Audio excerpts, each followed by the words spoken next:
Is it really possible to crowdfund hundreds of thousands of dollars to make a feature film? Today I'm interviewing Court Howell, a filmmaker who did just that with his family comedy, Mayberry Man. Court and I discuss how him and his brother made this film during the pandemic, got it into over 30 theaters, and then turned that success into a limited series funded by fans and private investors. But his journey isn't just about the wins. Court also did self-distribution on Amazon, signed with a traditional distributor, tried platforms like Filmhub, and hit walls with each method. This is definitely not an interview you're going to want to miss if you really want to learn how to market your film properly. Here's my interview with Court Howell. Let's start with talking about Mayberry Man. Like, you did this movie with your brother.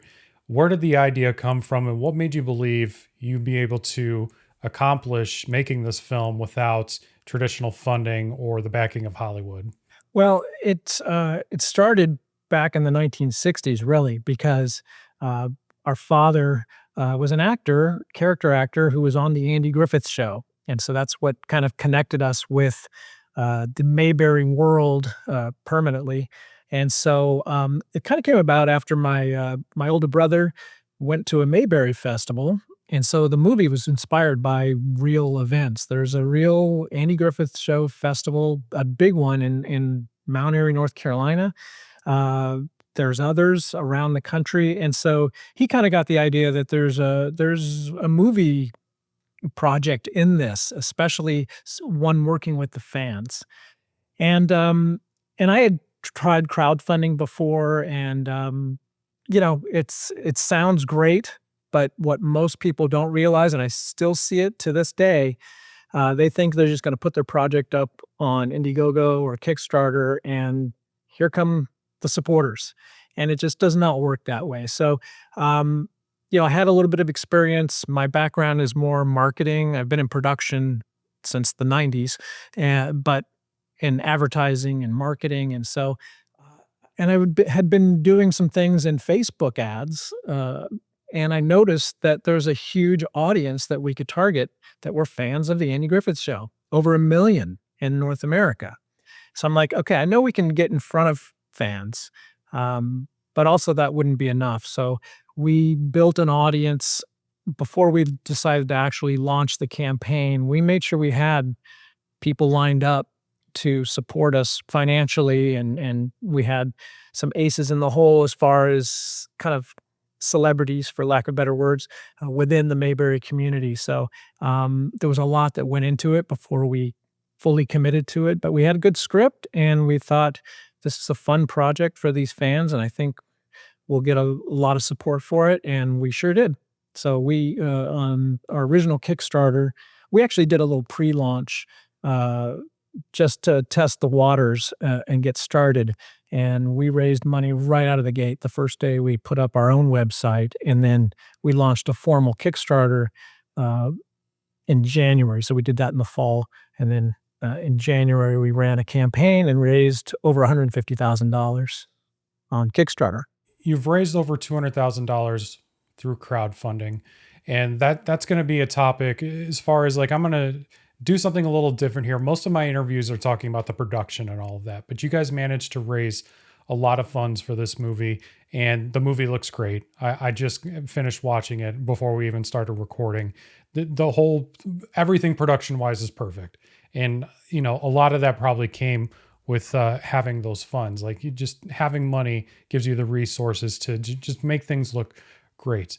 But the part of filmmaking that a lot of filmmakers don't think about, that I really try to stress, is the marketing and distribution and all of that. And before we even started recording, you brought me a lot of great topics that we could just talk about on those two topics alone. So I'm not going to focus too much on production, but there is one thing I absolutely have to ask, because your guys' film has done the question I'm about to ask better than any other independent film from somebody who I've interviewed, and that's the music.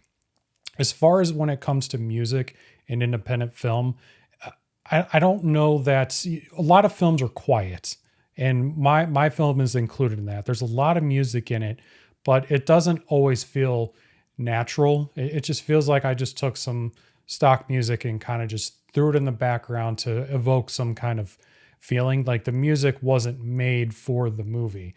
but you guys had a score, and it just felt like a Hollywood movie. The music itself felt like a Hollywood movie where it's very consistent, and like it's something you don't notice. You can notice when the film is quiet in a lot of independent productions.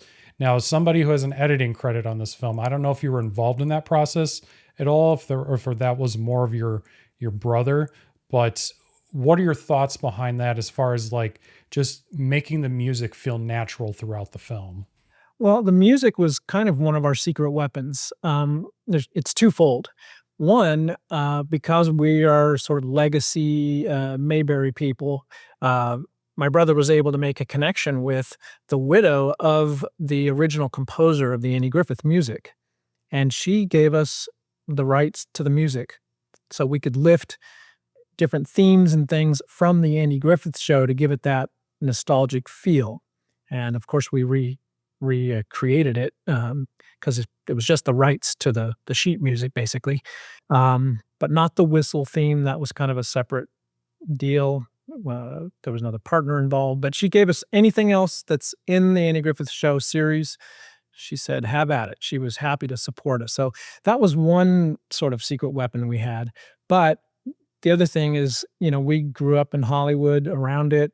When you live in LA, which I used to, but my brother still does, you end up with a lot of friends who work in the industry. And so we had a friend who was a composer for mostly television. I know he did that 70s show, and that's his whole career, is doing professional music scoring. So, when you're doing a low budget movie, you call in every favor you can. And so that was one of the favors, which, I don't know that he knew what he was getting into, because my brother is a very passionate artist. His background is he worked for like Disney and Nickelodeon for his whole career, mostly as a storyboard artist, but sometimes directing as well. But he's a natural artist and very meticulous and very particular.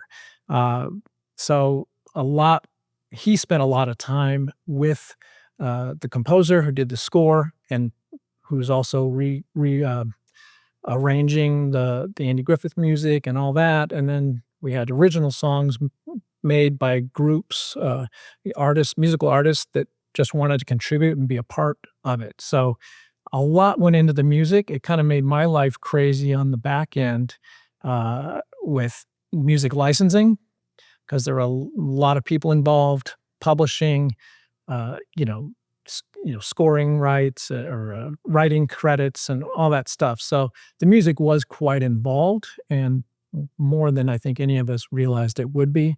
But you're right, it pays off. And that was something I learned with my first film, which was, well over a decade ago, which was really just kind of a graduate degree in filmmaking, because it was a low budget horror thriller. Uh, but we had a good score, and it makes a huge difference. Even for that film, was like a $50,000 film, but we had a skilled composer who put a lot into it, and we got a lot more than we paid for. So you made in the first question I asked you, you made a point, and you are probably the first filmmaker who I talked to who decided we need to figure out how to build an audience for this film before we actually make the film. Whereas and I'm guilty of this too, most filmmakers think about the marketing and building an audience and all of that after the film is already done, which in turns makes their film a lot less marketable. So what were some of the strategies behind building that audience ahead of time, so that way you guys would have not just a successful Indiegogo or Kickstarter campaign, but just the overall success of the movie in general? Well, the fact of doing crowdfunding, it forces you to think about it, because you need to find the audience for the crowdfunding. So I think it would actually benefit a lot of low budget filmmakers to do crowdfunding, because it'll force that issue for you. You can't ignore it. You can start building that audience, and what's critical is, we've kind of started with social media. Facebook is kind of where our people hung out. And so we created a Facebook page, a Facebook group, and we actually invested some money, putting that in front of people. You pay Facebook they'll put your posts in people's feeds. Um, and so we spent not a ton of money, but a little bit of money, and it just grew. And it was a very passionate audience. And when they got wind of us creating a movie, for something that a show that's the last thing that was anything original, maybe was Return to Mayberry, which was in the 80s, I think. So people immediately got excited about it. So they were following our page, and if you hang around on Facebook, and you'll notice there's all these Mayberry related, Andy Griffith Show related Facebook groups and things, and they have tens of thousands of people in them. And those people, they'll just join every single one of them. So our audience is obviously older, uh, but we knew where they were. They were on Facebook. They were very active in groups and things like that. So we kind of got into that world and started building our list and building our following. Built it a lot more since then, which is something we might want to touch on. What I've been able to do with our Facebook page and our YouTube channel, but that's how we did it. And I actually consulted with a crowdfunding expert at the time, because we were going to go to the Mayberry Festival, and I think it was September of that year. And we're like, should we launch our campaign during the festival, or should we just use this time to continue to develop connections and line people up to, get them involved? And so we opted to hold off on the crowdfunding, and we just went to the festival. We held some information meetings. I mean, we packed a lobby out of a hotel 2 nights in a row with information meetings. And so we knew the interest was there. I mean, weren't even asking for money yet, but we knew people would want to get in. So that's when we launched sort of our pre-launch campaign, and people immediately supported it financially. You guys raised over a few $100,000 for not only this film, but you've also continued the Mayberry series, or the Mayberry universe rather, with additional content such as this series. What specifically do you think worked for you when raising that money, and what would you never do again in a campaign? You learn along the way. It's when you're doing physical perks, I think they're important because people want tangible stuff. I think you do need to deliver value, but we scaled back the tangible perks and things like that. The experiences. So we went, so we did the crowdfunding for the movie. That was 100% crowdfunding. Um, it was 150,000 with Kickstarter. We had to do a finishing fundraising campaign. That was like another 50. But then when we did the spinoff series, we kind of treated it as a completely different type of project. It was a split between crowdfunding, because we still wanted to involve the fans, um, and kind of take the sting out of trying to raise private funding. But we had private investors for that. We also raised a lot more money for that project because we felt we wanted to make it a more professional production. Like, we want everybody to get paid this time. And so we took a very expensive route. I mean, still low budget by Hollywood standards. It was still non-union and all that. But um, I don't know. I wouldn't do that again. I wouldn't raise that kind of money, because if you don't have names in your film or your series, you're just not going to make it back. And so that's my biggest concern, is making our investors whole on that. And I don't think there's I think these properties with Mayberry have a pretty long shelf life, because, I mean, look at the Andy Griffith Show. It's been on the air continuously for over 60 years, still runs every day, multiple times a day. Um, so people will continue discovering it. And, I think we're in a good position in the long term, but boy, we're in a deep hole for overspending on the production, which is, again, that's low budget filmmaking 101. You just really got to do it as cheaply as you can. And so I would, uh, doing it again, I would go back to that original model, which is, keeping the budget contained. I think, we've talked about doing another movie in the Mayberry universe. We're still trying to work out what the script is. Um, but I don't know if we could go out and raise 6 figures again. We won't know until we try. So, what were some of the biggest expenses then, and what corners did you guys cut that you think might surprise people? Well, again, going back to the film, we had I mean, I would say that film looks like $1 million movie, um, but it was because we had so much, contributed for nothing. I mean, you know, we paid for the only locate we paid for 1 location, and that was in LA, for 4 hours. All the other locations were donated. We had because we were in the Midwest, in the Indianapolis area and then also in Mount Airy, that town, and people were just they just do it for free. They just wanna be involved, and so, I mean, we had I think someone added it up, over $1 billion worth of vintage cars, in the film. Uh, car clubs and things just wanted to be involved. We had parades, the town that we shot in Indiana. I mean, we had the run of the place. So that's where we we did well as far as getting value for limited money. Where we spent a lot of money, was post-production. We edited ourselves for the most part, um, mostly my brother and then me, and then we hired a real editor, to take a pass at it. I don't even know that many of his edits survived, but he's the one with the main editing credit on the film. Um, because you get tired of seeing your own names on screen. So, um, but we spent a lot of money on sound and color.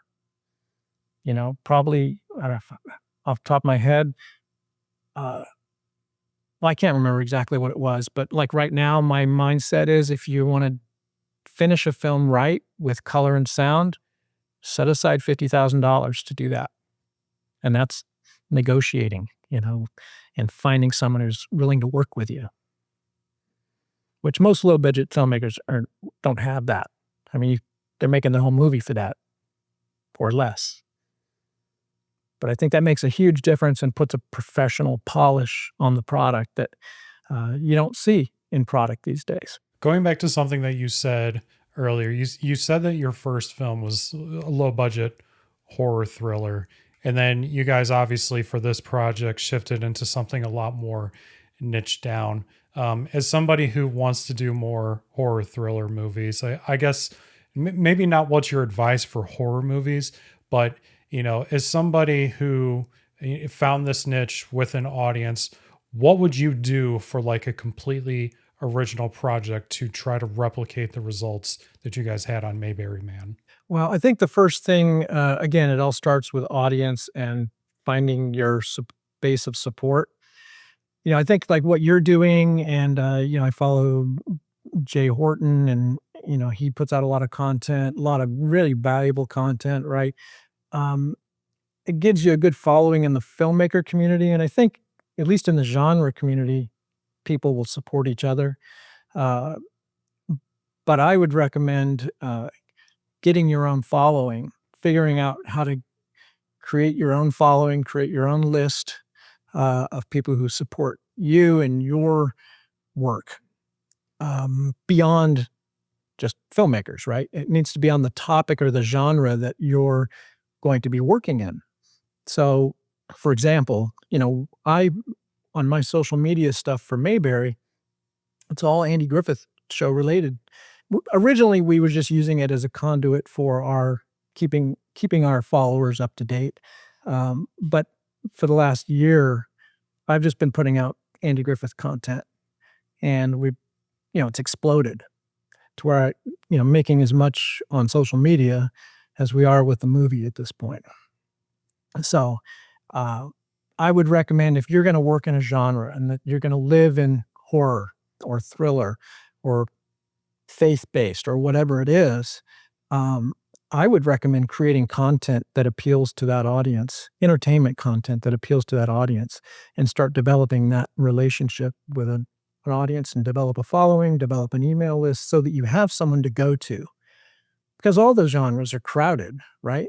I mean, I think Jason has done some crowdfunded horror films, but I think he's also kinda niched down within the category. It's the monster, bloody, horror, monster films. Um, and I'm sure he's developed a following of that genre, the fans of that genre. So I think the more you can develop your own list and your own followers, the people that will come and support you because they like the work you're creating, um, to me, that's the first step. You just touched on something that I wanted to ask you about, but to kind of expand that a little bit into what you were talking about as far as creating content around the particular niche that you are, making a film about or whatever, right? Series, YouTube videos. So I work full time for another YouTuber, and our genre is the whiskey genre, and we've built a pretty substantial fan base. Like we have the biggest whiskey YouTube channel in the space, and people will pretty much support anything that my boss wants to do, which is crazy. And I've been thinking a lot about how do you replicate that for filmmaking? Because, like with YouTube videos, it's very easy to pick a niche. I don't want to say easy, but easier to pick a niche like Andy Griffith or bourbon, than just make that your focus and create a ton of content about it, because people you're always going to find new audiences, and they just want that sort of content. But when you're a filmmaker, filmmaking is weird because sometimes you're just making one movie, and then how much content are you creating around that? But something that's kind of unique about you is that you and your brother you created a series on top of the film. So you're continuing to make additional like Hollywood style content in this space, as well as the social media stuff. So one, I'm curious, your take as far as like trying to create new original content as a filmmaker, as opposed to maybe like picking a particular topic and then just creating, stories around that, versus the original stuff. And like, what kind of posts, inside of just sticking with a genre or a niche have worked for you with creating content around that? I just try to I know what our Mayberry base likes. I mean, I learned it intimately over the years as we put out content. I see all the metrics on, which images they even respond to. When I just post an image or a screenshot from the Andy Griffith Show or whatever, and you get to know the buttons to push that, what they're going to respond to, what they like. So I just at this point focus on entertaining our audience, and so that when we are ready to do something else, we got all that goodwill banked. Um, and in the meantime, Facebook and YouTube pays for the content, as opposed to the early days, we were paying Facebook, to put our content in front of people. So the organic reach, if you do it right, the organic is a way better way to go. And um, I don't think I would necessarily pay for anything on Facebook to promote Mayberry at this point. I would only do it through our organic content. Now, if I was starting from scratch and I needed to build a following for a Facebook page or try to get people into a group, I might invest to do that. Um, I don't know if I answered your question the way you were looking for. Well, you got part one of it, right? As far as like creating content, but what are your thoughts as far as like do you have intentions of creating or continuing the Mayberry universe for the foreseeable future, or even just like creating, maybe a spin-off of something else that's kind of in the world of Andy Griffith, but not necessarily like that series? Yeah, well, I think in the Mayberry thing, we're kind of committed to that world, because it was built around these folks that are call themselves tribute artists. They don't like to call themselves impersonators because they don't want to be held to that standard. They're just out entertaining people at festivals and having a good time. So they're fans. They're super fans, right? So we kind of built it around them. So those characters have been created. The world has been created. So anything else Mayberry related will be within the same world. And like I may have mentioned, we do have a concept for a Christmas movie.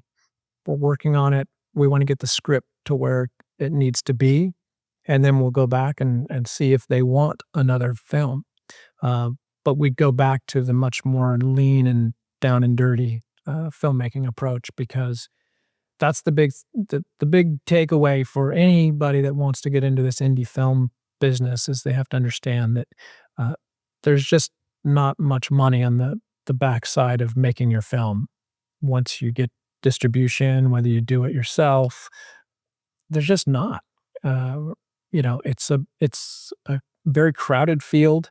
You're competing with, Hollywood studios. They're putting out, $100 million movies with $100 million marketing budgets with household names. And people are just not going to give these no name movies much of a chance.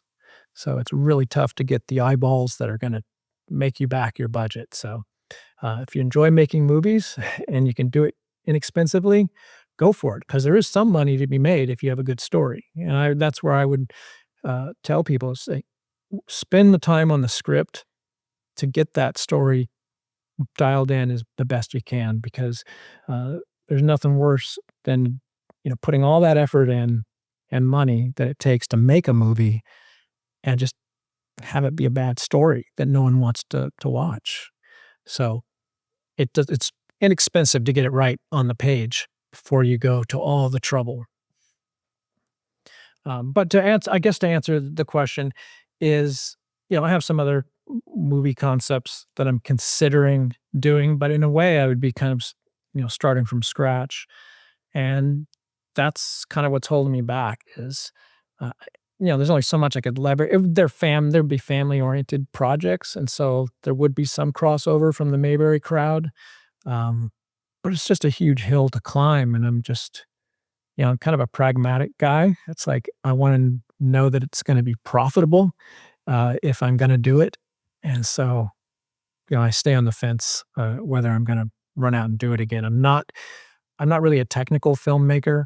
A lot of people are shooting their own stuff. They're doing all the post production. Like I can edit but I don't shoot. I'm not a tech. I didn't come up through the technical world. I was always kind of an above the line guy.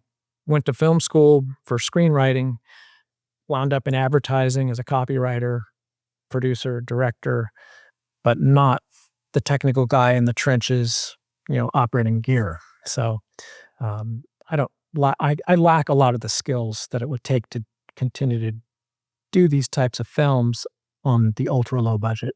You hinted at this a little bit earlier, so I wanted to probe a little bit. But before we started recording, you mentioned that you feel like there's probably some sort of ideal budget as far as making films. So what would kind of the more ideal budget look for you? Like obviously keep your expenses low, but I guess what's kind of like bare minimums for you in order to accomplish whatever you guys are trying to do? Well, the budget question is always such a loaded question, because people talk about how they did a movie for $1,500. It's like, yeah, but you spent, you know, 2 years of your life, doing it. What was your time worth?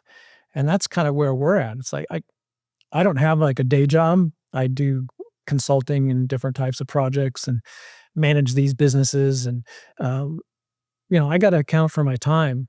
And if I'm going to spend time on something, I need to know that it's going to pay off. Um, so it's not a hobby. So I never quite know how to answer the budget question. Um, but if you're going to pay people, there's sort of, you're going to have, you just have to start putting the numbers on the paper, and it adds up quickly. So, minimize the characters, minimize the locations. How many pages can you do in a day?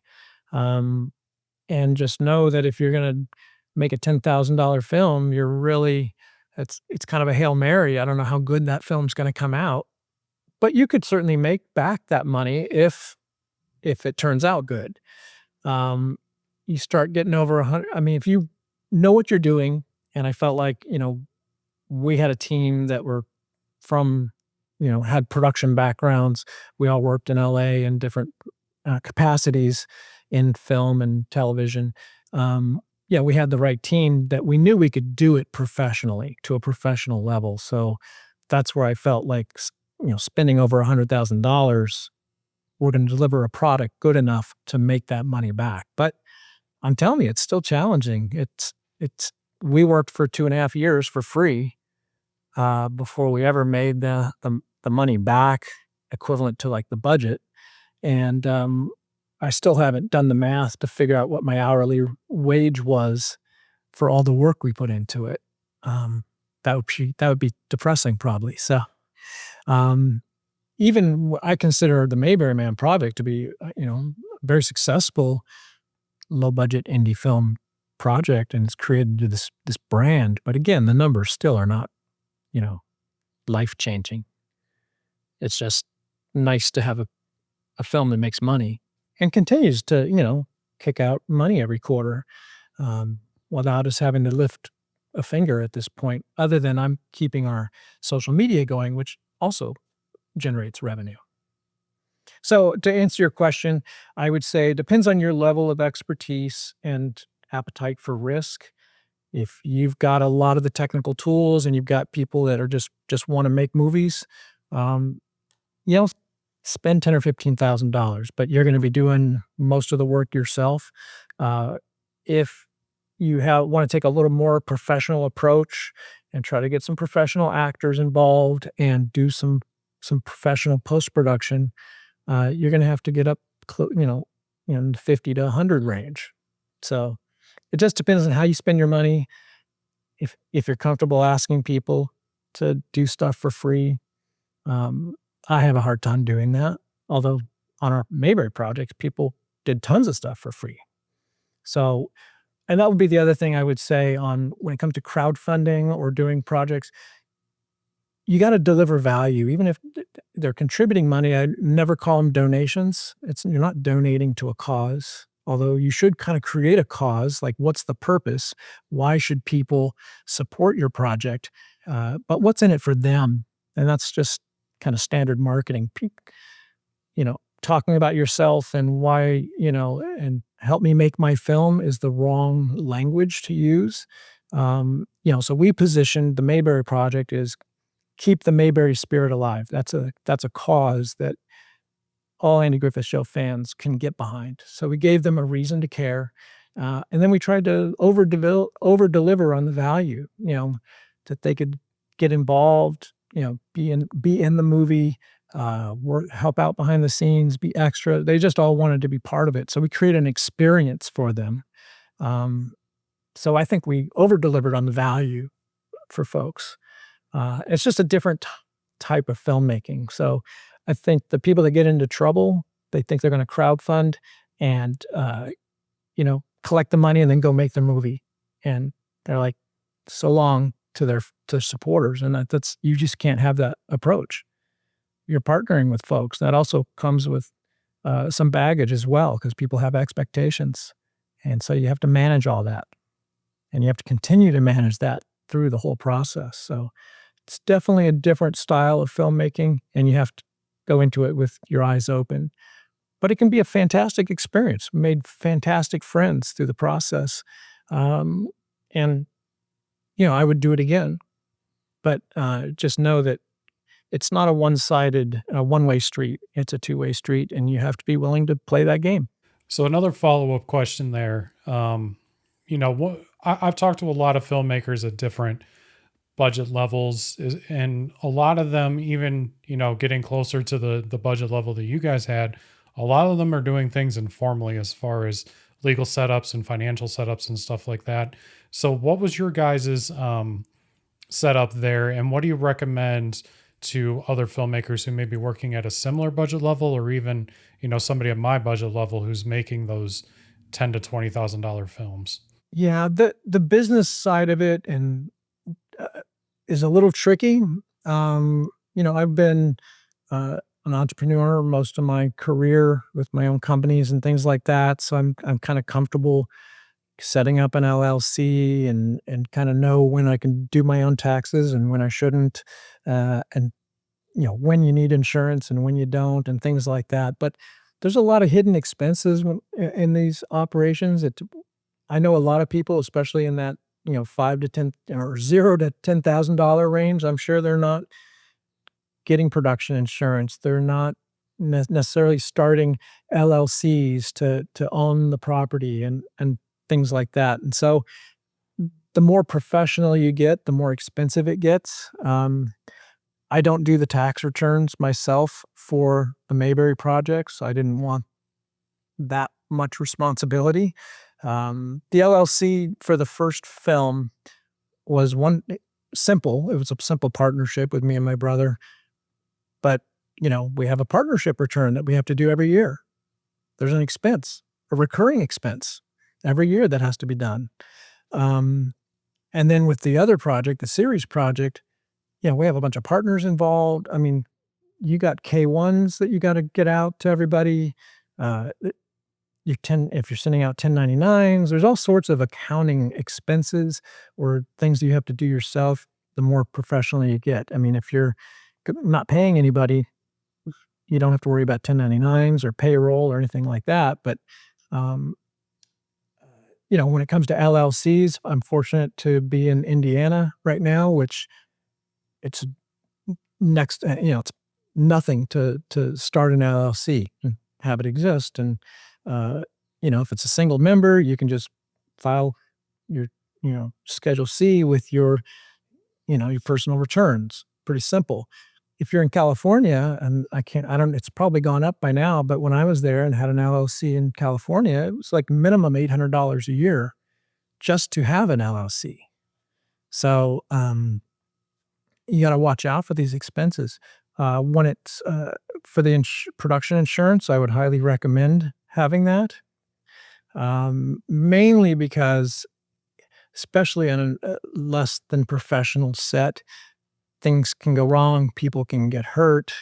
Uh, there's, I would say, more risk. Not so much property can get damaged, but uh, it's a good idea to have production insurance. So you got to put that in your budget. Um, when it comes to the legal side, if you're not comfortable and don't have the release forms and contracts for talent and crew and things like that, if you're not sitting on that already, you're going to have to pay someone to prepare that for you. And every attorney has a different opinion on that stuff. And, depending on the entertainment attorney you're hiring, I mean, that money, that can add up to be quite a bit. And then once you're done, if you're going to go try to work with a traditional distributor, now you got all the expense of reviewing the distribution contract. And if you don't get the attorney, you're just going to get screwed. So it's sort of you have to hire the attorney to review it, unless you do something like Filmhub, which is much more straightforward.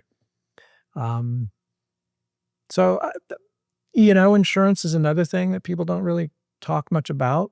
Most distributors require you to have E&O insurance, errors and omissions insurance, which is, after the film's made, they want to see that, and it covers you for any mistakes that were made legally and things like that in the process. But they won't want to distribute your film unless you have the E&O, and that could be over $3,000.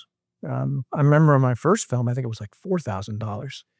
But and in order to get the E&O, in our case, because we're kind of leveraging some of the Andy Griffith Show characters and things, but it's fair use. We need to pay for a fair use opinion letter. So there's more money we got to spend. So it's just, a lot of people skate by and probably don't do a lot of these things. And that's fine. It's like not wearing your seatbelt in your car. I mean, growing up, we never wore seatbelts, and we're still here. But, if you do get in an accident, if something does go wrong, it can cost you everything. So it's up to everyone, to decide how much risk they're willing to take, how much they want to invest. But the goal should always be try to put as much money as possible on the screen. But don't hamstring yourself by not having the money to do some of these things that are necessary when it comes time to distribute your film.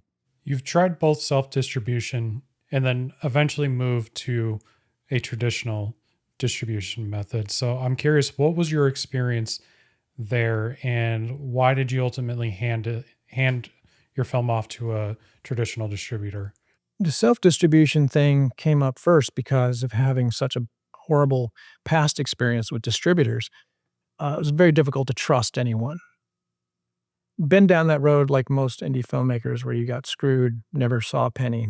Um, and it was just, at the point where you could pretty easily upload your film to Amazon Video Direct.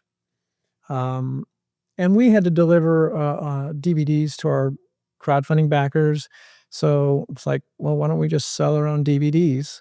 And so we started that way, and we actually did gangbusters right out of the gate with Amazon Video Direct with transactional sales and rentals. Um, I forget what the number was off the top of my head, but it was yeah, I think we did almost like $18,000 the first month, which you know I'm sure others have done it, but I haven't heard about it. People don't usually share those numbers, but we did really well on Amazon transactional for the first 4 months, and then it dropped off a cliff. And I have to assume that Amazon was sort of promoting it. They saw something.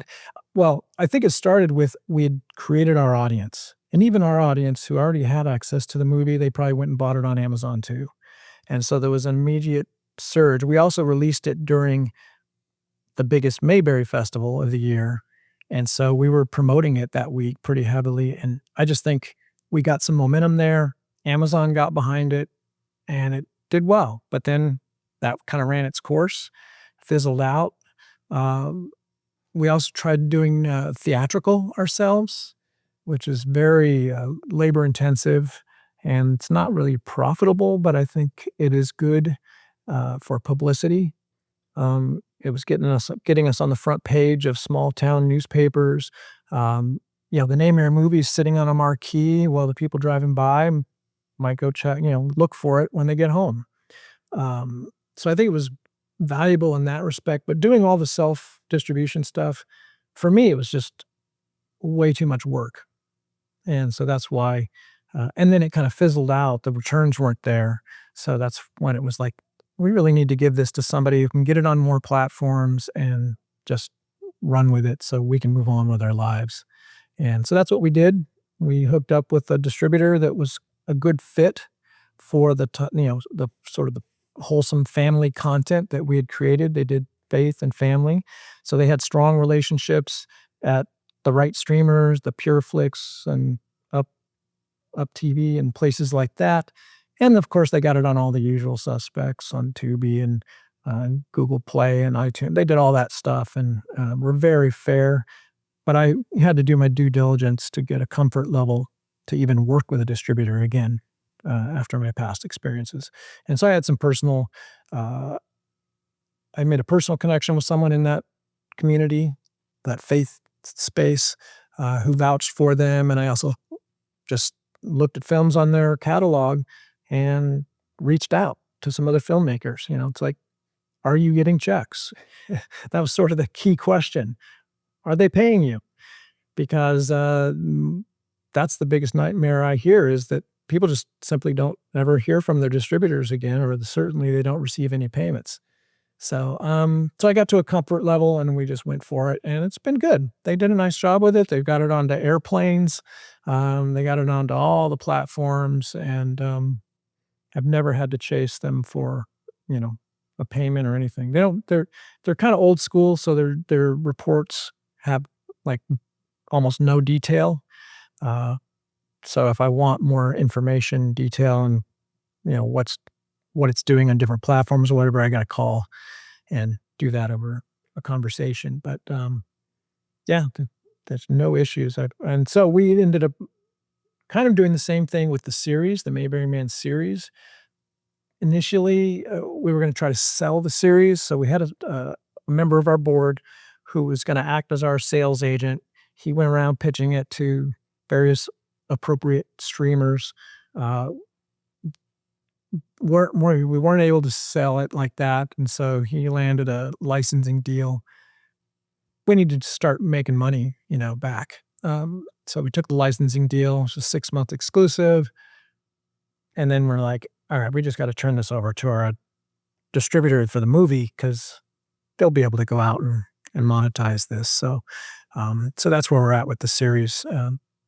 It'll be out, um, this summer, uh, and start hitting a lot more platforms. You also mentioned that you've tried to use Filmhub and had some disappointing results. What do you wish filmmakers understood about using an aggregator before jumping in? Yeah, I don't know quite what to think of Filmhub. Definitely I did some I mean, I was on the fence between going with this distributor or going Filmhub with the Mayberry Man movie, and I just felt like a distributor getting behind it would give it more opportunity, and I think it did. Um, so I put some low budget, no budget documentary projects on Filmhub, and, they're not great product to begin with, and, I can't even justify investing my time into doing the marketing that's gonna drive traffic. It would just be, you know, s bad money after good. Um, and so I was hoping, like a lot of us, getting it on the platforms, the audience will find it. It didn't happen. I'm sure it does happen for some films in the right genres, but these were like kind of faith-based documentary stuff, and they're not even really good documentaries from that. They're very simple. They're kind of inspired by the Jay Horton documentaries, which are just kind of talking head with B-roll. But he's in categories that are obviously uh, strong, and this is just not in good content. So um, I think it's hit and miss with Filmhub. I mean, if you're in the right genre at the right time, I don't think you necessarily have to do a lot of marketing, but ultimately you should figure out how to let people know that it's there. But I think, and this was something I discovered with Mayberry Man. We were spending money on Facebook ads. I was thinking, oh, this is having an impact. Basically, once the platform stopped promoting it, those ads did nothing. It became obvious. So we were just wasting money. So if you can do organic content to reach an audience, but it's, the marketing thing, how many jobs do you want? You know, uh, it's a part-time, if not full-time job. So I like the approach that like Horton promotes. It's like have like a 90-day push. When you release, have content, schedule it out, and just get it out there in front of people, and hope you generate some momentum. You also mentioned that you got your film into 30 theaters, which is obviously very rare for an independent film like this. So, what did that DIY approach to the theatrical process actually involve? And was it worth it to you financially? The theater thing was not really my idea. It kind of got thrust upon me, and so I went along with it. It's very labor intensive, but there are a lot of independent theaters who you can email them, and you're usually e emailing the theater owner, and, they're willing to play ball. We were doing 50-50 box office splits, and, you gotta have a DCP, and you gotta be able to send it to them, and they usually want a poster or 2, and there's expense so there's some expenses, some investment in that stuff and the shipping. And so you're into it for, $100 or whatever, uh, depending on what you need to supply them, and you're just not gonna make that much money. They're usually these independent theaters are charging like $6. They're not charging your mainstream theater prices, um, and then a couple of them never even paid us. They just kind of disappeared. Never heard from you, could never reach them again. So if you're not within driving distance, you don't really have much recourse. Um, you know, you might make, we made anywhere from, $100 to, the most was like one theater we did about $2,000, but that was the anomaly. Most of it was, a few $100s here and there, and again, it's like a full-time job. Now, if you can show up, which a lot of our theaters were within driving distance from me, if I showed up and sold merchandise, okay, it becomes profitable, but at the end of the day, it felt like kind of a wash. It's fun to watch a movie in a theater with an audience and kinda see how they react, and it's an educational experience, um, and if you have a bunch of merchandise that we were sitting on, it's good to get rid of it and liquidate it, but, yeah, it's kind of a mixed bag. It's certainly not a way to riches, but there are filmmakers that do have success with theatrical runs. I also know people that have done, like, the Fathom event approach, and, I'm guessing that they lose money or make no money because there's so many players involved. So, again, if you don't have big names or some sort of unique marketing, approach, like, Faith Films will go into the Fathom event thing, but they've got the network of churches that, they all get their churches to buy group, bulk tickets, right? So, you gotta have something unique to pull that off. Otherwise, maybe do it for fun, find a local theater within within your, driving distance that, uh and just work it out with them, and, have at least one theatrical screening, right? But I think you need to do it multiple times for it to matter to anyone. I don't have any way to verify this, but I kind of feel like the fact that we were in close to 30 early on in close to 30 theaters, maybe Amazon picked up on that too, somehow, and that's why they also promoted it on, for TVOD. We talked a lot about marketing in terms of before the movie's even made and even a little bit after the release. But as far as a pre-release slash post-release strategy, you mentioned that you had a strategy for reviews as far as like getting reviews and such. So I'm curious, what is your strategy there to get reviews? What reviews are worth getting? And is there anything else besides kind of the social media strategy that you talked about, or even just the reviews that have worked for you to get eyeballs on the film? Yeah, I think reviews are a marketing asset, and, there's different kinds of reviews, right? There's, like, the traditional Siskel and Ebert reviews, which are gonna be almost impossible to come by for no-name, low-budget movies. So, I focus on just getting user reviews, people that have seen the movie and have something good to say about it, and then I can work that into, uh, our social media posts and, uh encourage them to post it on IMDb and Amazon or wherever.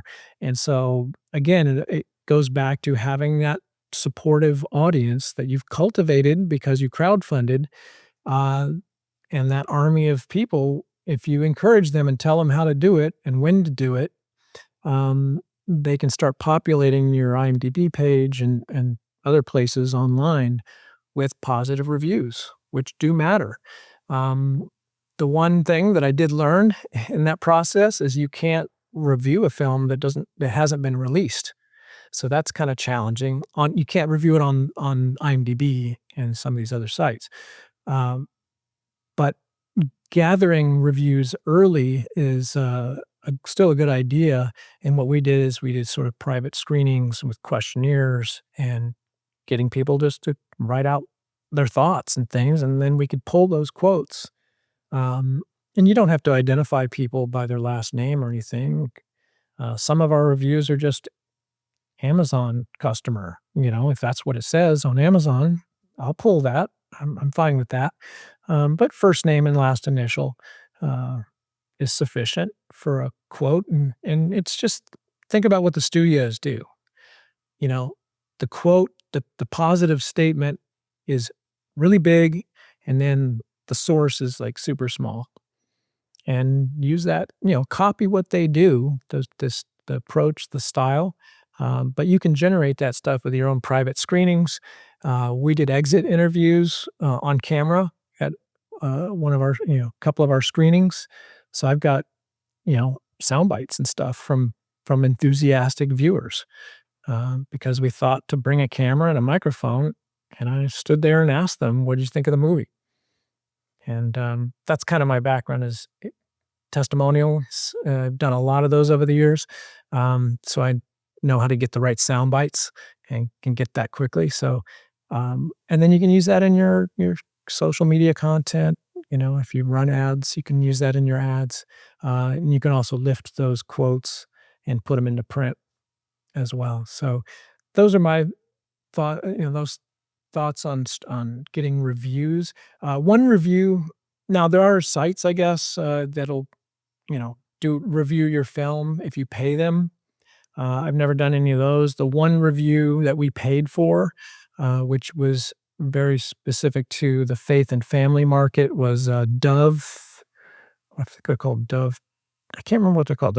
It's an organization that reviews movies for the faith community, and so we paid them. I don't know, it might have been $200, but they'll review it. Not so much a critical review; it's more reviewing it for content, appropriateness of content, and then we get to use their seal of approval. Approved for all ages.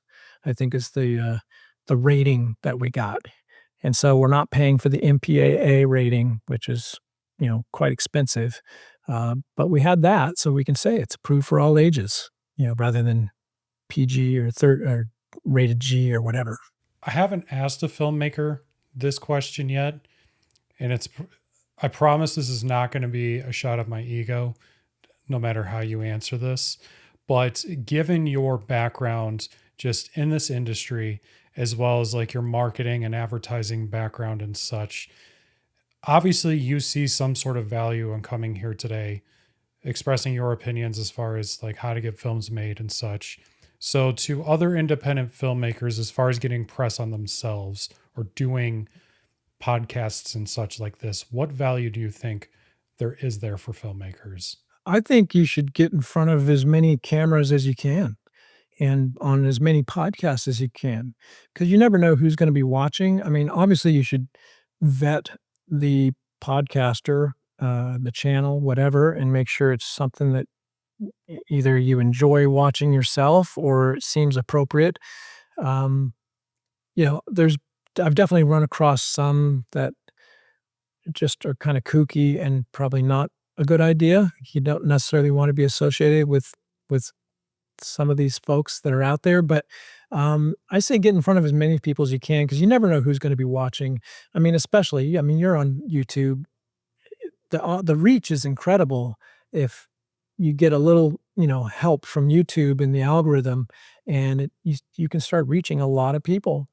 Um, and you only need a handful to maybe trigger some other little bit of momentum for your project. So I say, do as many as you can. I mean, as long as you're not paying to be on it, there's no cost other than some time, and it also uh, keeps your skills up as an on camera personality because I think you do need to be good on camera as you're doing these lower budget projects. Uh, Either presenting to your crowd if you're crowdfunding or promoting your project. So that's I did a lot of live streaming promoting the Mayberry Man project, and my skills improved a lot just talking on camera extemporaneously. So I think it's a good thing to do. It's kind of why I reached out to you and I'm always wanting to be promoting the Mayberry Man brand because that's a chunk of my income. It comes from that, but it's the movie and the social media accounts, and so um, yeah, I like your podcast, your presentation, very straightforward, honest, no nonsense. I thought, well, that's a good fit for how I share what I know, and the problem is I see filmmakers struggling, complaining, disappointed, frustrated, and I would like them to know what I know. But it's difficult to reach people, and I've taken the time to just reach out to strangers and say, "Hey, I can help you with this." And you have the same conversation over and over again, and it seems like they don't since you're offering it for free, they're not taking it, so, I don't know. It seems like the podcast approach is a good way to get the information into the into the, stream of conversation, and, hopefully, there's someone that'll learn from it and have more success because of it. I don't know if you're from Indiana, but obviously you mentioned at the beginning of this that you live in Indiana currently. I also live in Indiana right now. So you're more towards southern Indiana. I'm in northern Indiana. Now, making films in small towns is tough no matter where you're at. So I guess this doesn't need to be an Indiana specific question, but I guess what is your kind of maybe final piece of advice for somebody who's making smaller projects in small towns? Yeah, I would say the biggest challenge we had, as far as shooting in the small towns was finding the personnel. Um, so I grew up in Southern California. My dad was an actor.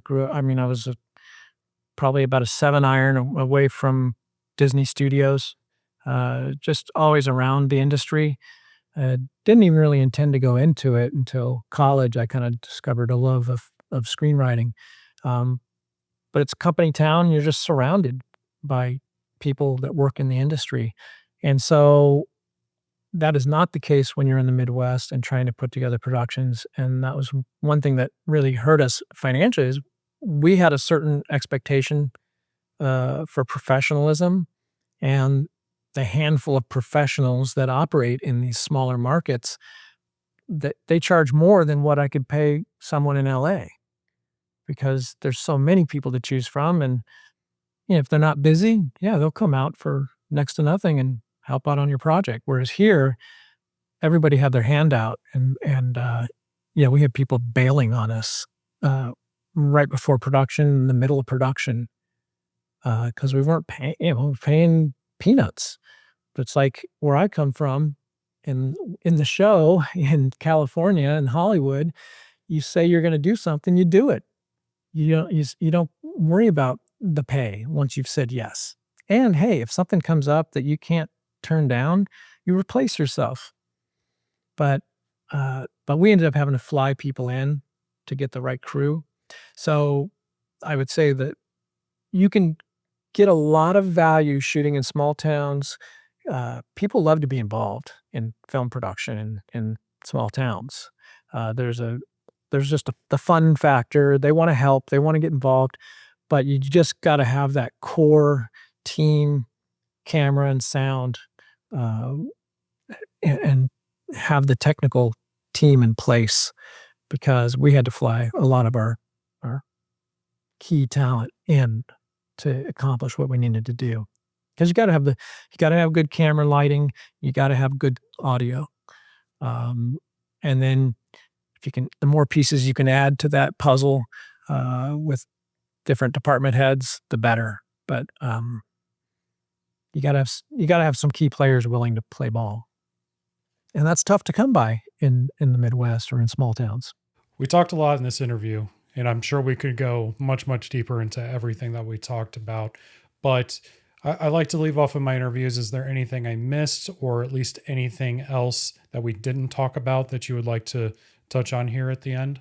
Sure. I've one of the things I've learned in getting more involved in the sort of the social media and YouTube world is that as a filmmaker, I mean, you're a content creator, and I know filmmakers don't necessarily want to be considered content creators. It's not as glamorous sounding, but you really are creating content, whether it's a feature film or something else on, say, YouTube or TikTok or whatever. Um, if you want to make some money, I say be open to creating content on these social media platforms. And I've it, it allows you to be more prolific and improve your storytelling and keep up your filmmaking chops. Uh, if you don't have to think about in terms of having a 90-page script that you need to pull in all these people to actually bring to fruition. So I would encourage people to be making content on a regular basis. whether it's shorts, don't take a lot of time and effort, or longer form videos. And so that's kind of what I've been focused on for the past year is creating more content. And I'm seeing, ongoing revenue for it. I've got my Mayberry Man channel. That's the one that does really well. Then I have my personal channel that, I'm trying to decide what to do with it. And that's probably where I'll focus my efforts in trying to create a filmmaking uh, audience as soon as I just figured, sort out which projects I want to proceed with. But other than that, I would say uh, I do have an ebook that I put together on like story frameworks for video creation, which people can find at there's a button on my website, courthowell.com, where they can grab that and it's just some frameworks that simplify the process to get you going if you want to start creating content. And I would encourage every filmmaker just create content like what you're doing with this channel.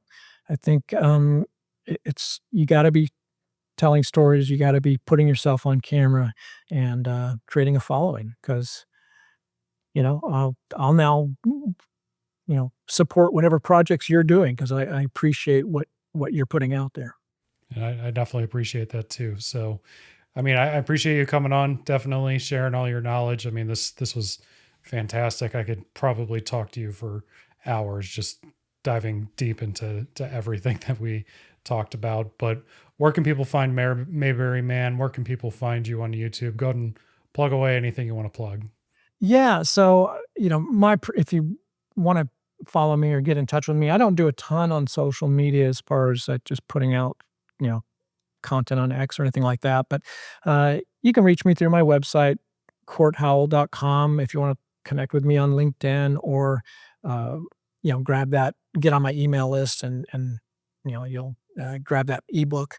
Um, Mayberry Man is on YouTube. If you want to just see what we're doing, it's a great YouTube channel to follow and, kind of, success leaves breadcrumbs. YouTube slash Mayberry Man, whatever, it's easy enough to find. If you just search Mayberry Man, you'll see a lot of the stuff that we've done over the years. Um, and, or subscribe to my YouTube channel, and that's just Court Howell. And hopefully you'll start to see more content there. Actually, I do have some crowdfunding videos on my Court Howell YouTube channel that could be helpful. So they can check those out. I want to give Court another huge shout out for coming on the channel and speaking so candidly with me. Like, one thing I'm always driving very hard on this channel is how to market your film properly.